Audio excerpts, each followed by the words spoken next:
Hello guys, welcome back to our channel Wins World TV. So buong boxing fanatics ng bansang Japan ay hinahanap na ang nag-iisang former 3 World Division Champion Cuadro Alas Angas ng Pinas John Riel Casimero. Dahil dyan ay lalong tumataas ang demand nito na lumaban sa bansang Japan. Dagdag pa dyan ay ang kaliwat ka ng paghahamon ng mga Japanese boxer. Isa nga rito si Junto Nakatani na gustong-gusto rin makalaban si Cuadro Alas Angas ng Pinas John Riel Casimero. Ang lumalagong demand na ito na lumaban si John Riel Casimero sa bansang Japan ay naging resulta sa isang nakakalulang offer na pwedeng maibigay ng mga Hapon o yung tinatawag na fight contract para sa ating former 3 World Division Champion Cuadro Alas Angas ng Pinas John Riel Casimero. Sa madaling salita guys ay handang-handa ito magbayad ng malaking pera ang mga Japanese promoter kay John Riel Casimero, para lang makita si John Riel Casimero na lumaban sa kanilang bansa, ang bansang Japan. Samantala, John Riel Casimero, nagpakita ng lakas sa sparring partner, ngunit isang malakas na nilalang ang kanyang nakasparring sa ibabaw ng boxing ring. Ito ating sabay-sabay panuurin ang lakas ni John Riel Casimero kung saan muntikan na siyang ma-knockout dito.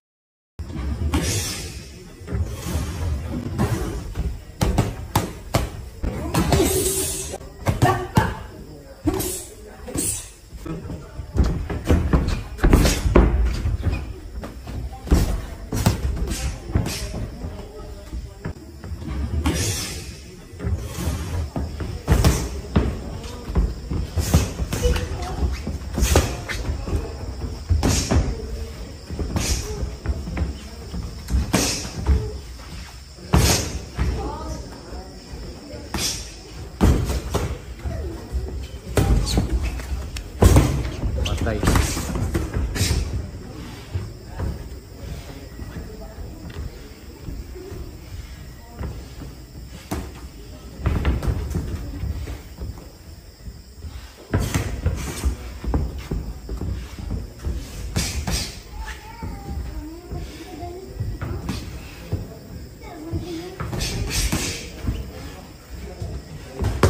Last 1 minute.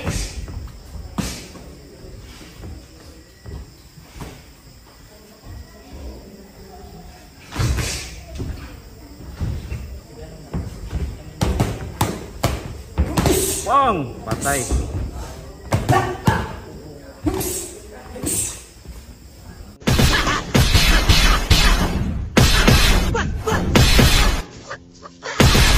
Dagdag pa sa ating mga balita. So matapos nga manalo by technical knockout ng Amerikano na si Elijah Pierce sa ating pambato na si Michael Dasmariñas, ay bigla naman itong bumanat si former 3 World Division Champion Cuadro Alas Angas ng Pinas John Riel Casimero sa kanilang official Facebook page. Ayon sa post niya ay kung siya raw ang makalaban ni Elijah Pierce ay paniguradong iiyak lang ito sa harapan niya.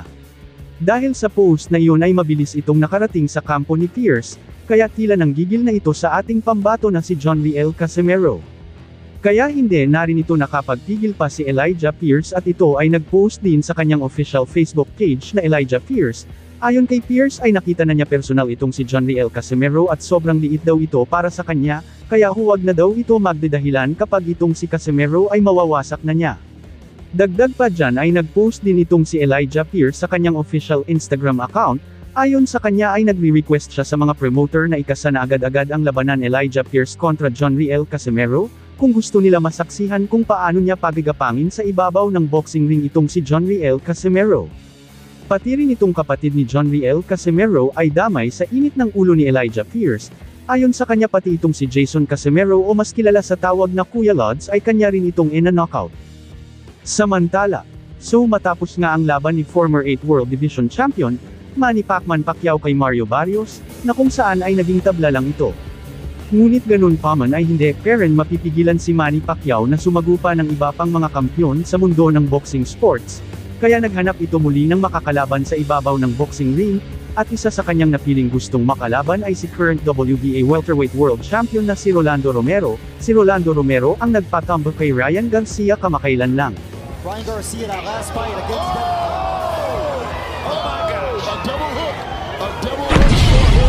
Caught Ryan right on the chin and dropped him in the second round. Kaya matapos mapag-alaman ng kampo ni Rolando Romero na siya ang sunod na gustong makalaban ni Manny Pacquiao ay hindi na ito nag-aksaya ng panahon kaya laban at papalaggan niya si Manny Pacquiao sa ibabaw ng boxing ring. Ayon kay Rolando Romero ay malaking karangalan ang makalaban si Manny Pacquiao. At sino ba naman ang aayaw kontra sa isang Hall of Fame legend at nag-iisang 8th Division World Champion? Dagdag pa ni Romero ay makakatulong din si Manny Pacquiao sa kanyang pagpasok sa International Boxing Hall of Fame. Dagdag pa ni Rolando Romero ay handang-handa naman siya kung maglaban sila ni Manny Pacquiao. Ngunit sa pagkasa ni Rolando Romero ay meron lang siyang maliit na kondisyon. Ang gusto niya ay maunang lumabas itong si Manny Pacquiao dahil siya daw umano ang champion at si Pacquiao ay isang challenger lang. Ayaw daw niyang matulad sa ring intro sa laban Pacquiao vs Barrios na kung saan ay nauna pa ang champion mag-ring intro kaysa isang challenger lang. Dagdag pa ni Rolando Romero ay isang napakalaking blessing ang makalaban sa ibabaw ng boxing ring ang nag-iisang 8th World Division Champion Manny Pacquiao. Dagdag pa ni Romero ay hindi naman pera ang habol niya sa pagkasa ng hamon ni Manny Pacquiao kundi isang legasiya. Nagbigay naman ng pagbati si Romero kay Manny Pacquiao sa laban niya kay Mario Barrios. Dahil para sa kanya ay ang tunay talagang nanalo ay si Manny Pacquiao.